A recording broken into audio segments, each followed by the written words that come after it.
When I got pregnant at the age of 16, I felt like I was in a lockdown season. And the reason why it felt like I was in a lockdown season, it's because mentally and physically getting pregnant was not part of my plan. And it was something that I never thought would happen to me at the age of 16.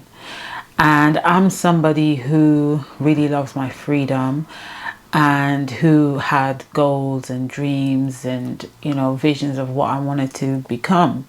And so when I found out I was pregnant, I didn't really look at the pregnancy as a hindrance to becoming what I wanted to become, but I felt like it slowed me down as a person. It slowed everything I had hoped and planned for down.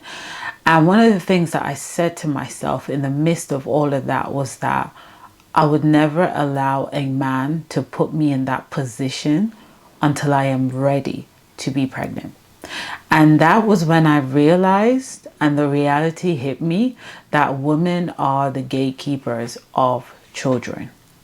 Men are the gatekeepers of marriage, because if a man doesn't want to marry you, then you're just not going to get married, period, right? But women are the gatekeepers of children. And no man can become a dad if a woman does not allow that man to get in between her legs, or she doesn't push his baby out.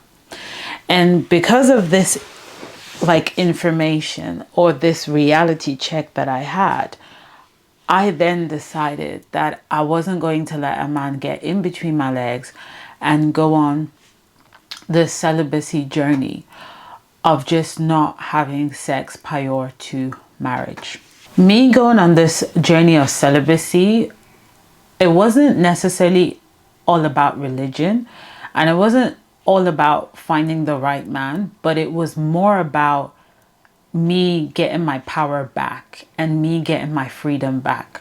And I just feel like pregnancy, when you're not ready for it, when you're not mentally there for it, it can slow you down, because that is not what you want at that period of your life.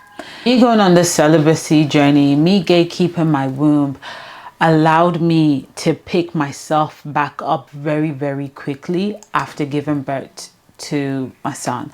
I was back in school like 3 weeks after I gave birth. One thing I've noticed with a lot of women who make a mistake in getting pregnant, because let's just be honest, it's not every pregnancy that was planned. Some pregnancies were planned and some happened by mistake, and some happened and it's not what you wanted, but it happened. And one of the things I've noticed in my community where I live is when a woman accidentally gets pregnant the first time, there's a high chance that it happens the second time. And when it happens the second time, or before it happens the second time, she hasn't fully picked herself back up. She hasn't put herself back on a pedestal. She hasn't got her power back. And then boom, the second baby pops in. And now it's either two babies for the same man that don't want her, or it's two babies for two different men that still don't want her. It's usually one of those two stories. And when it gets to a point where you have two for two different men, or two for the same men that don't want you, because in a nutshell, both of them don't want you, it's very difficult to get your power back and to put yourself back on that pedestal. It is very, very, very difficult. I thought I heard a B there. And so gatekeeping my womb, or going on a celibacy journey, will allow you to pick yourself up so quickly and put yourself back on this pedestal. When I'm talking about putting yourself back on a pedestal, I'm talking about you putting yourself first, you getting your life back on track, and you going after your dreams and your visions and your aspirations and things that you truly desire in life. That's really what I mean.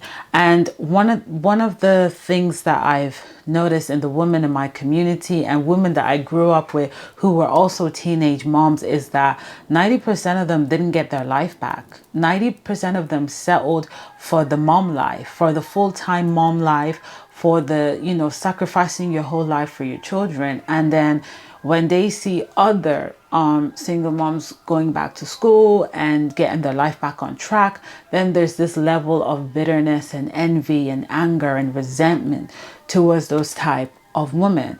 And so what I really want you to do, or one of the first steps you can do to get your life back and to put yourself back on the pedestal, is to gatekeep your womb, is to protect your womb, because truly your life really depends on it. Your womb is one of the most priceless department in your body. Like, you shouldn't even allow anyone in that department, you know, unexpectedly, or one night stands. All these type of things could literally put you at a risk of not being able to achieve your goals or your dreams or your visions. I know there are single moms who do have 4 children, 5 children, and they still manage to do it, but I can honestly tell you the journey was probably more difficult compared to someone who wasn't in that position and still managed to achieve their goals. And so being able to gatekeep your womb as a woman will allow you to understand your power, will allow you to know yourself a lot more, and you would feel like you got your life back, and it will allow you to really focus on yourself really quickly. The reason why a lot of mothers tend to lose themselves after pregnancy, especially single moms, it's because they're not gatekeeping their womb. And when you don't gatekeep your womb, you move like a loose woman. You move like a woman who just allows anything to happen and anyone to come in and go out of her life, you know, like the way she wishes. There's no restriction, there's no boundary.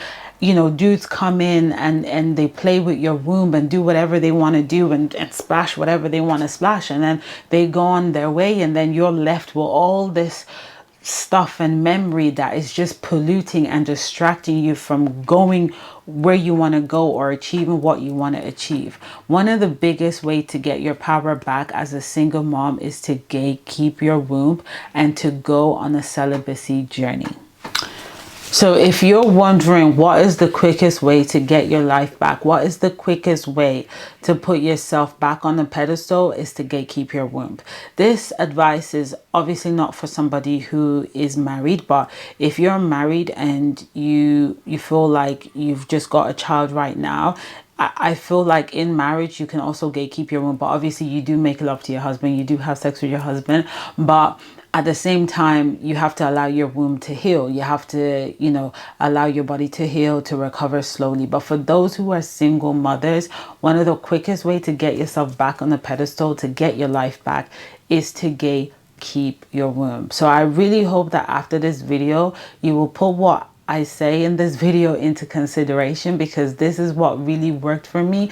This was what allowed me to get my life back on track. It allowed me to focus on the things that I needed to focus on and to pick myself up quickly, because it's easy to lose yourself after you give birth to children. It's easy to get distracted in dating and relationships and putting men in the center of your life because you're not gatekeeping your womb. When you start gatekeeping your womb, it's so easy to decenter men. It's so easy to decenter men, and it's so easy for you to go after what you want, because you're no longer distracted about love. You're no longer distracted about sex. You're no longer distracted about pleasure. You're just, you know, you're in full force, in full control of your own body. Oh gosh, that's the ice cream man. So that is it for this video, and I'll see you all next time.